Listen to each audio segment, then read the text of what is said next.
ছাত্র শিবিরের কেন্দ্রীয় নেতা সাদিক কায়েমকে তরুণদের ইমাম বলে ঘোষণা দিয়েছেন যুক্তরাষ্ট্রের হাওয়ার্ড বিশ্ববিদ্যালয়ের সহকারী অধ্যাপক ডক্টর মির্জা গালিব।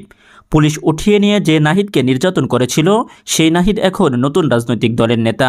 সাদিক কায়েম তরুণদের ইমাম। জুনায়েদ রিফাত জুলাই তারুণ্যের স্বপ্ন বাস্তবায়নে তরুণদের সঙ্গে পথে হাঁটছেন বলে মন্তব্য করেছেন তিনি। নিজের ভেরিফাইডকৃত ফেসবুক আইডিতে এক পোস্টে তিনি বলেন, জুলাইয়ের 1 বছর, এই 1 বছরে কত মানুষের জীবনে কত পরিবর্তন। খালেদা জিয়া গৃহবন্দী অবস্থা থেকে লন্ডনে গিয়ে বহুদিন পর সন্তানের মুখ দেখলেন। এটিএম আজহার ভাই রায় হয়ে যাওয়া মৃত্যুদণ্ড থেকে মুক্তি পেলেন। রুহুল কবির রিজভী এখন আর পল্টন অফিসে আটকা থাকেন না। জামাতের মগবাজার অফিসও এখন লোকজনের সমাগমে মুখর। শহীদদের প্রতি সবার দায়বদ্ধতা আছে উল্লেখ করে এই অধ্যাপক বলেন, এইসব পরিবর্তনে আমাদের ঋণ, আমাদের কৃতজ্ঞতা সব শহীদের কাছে। যে স্বপ্নের জন্য তারা জীবন দিতে কার্পণ্য করে নাই, তার প্রতি সৎ থাকা আমাদের দায়বদ্ধতা। আমরা যারা বেঁচে আছি, যারা ফেসিবাদের পতন দেখতে পারলাম, আমরা যেন শহীদদের প্রতি এই ঋণ মনে রাখি।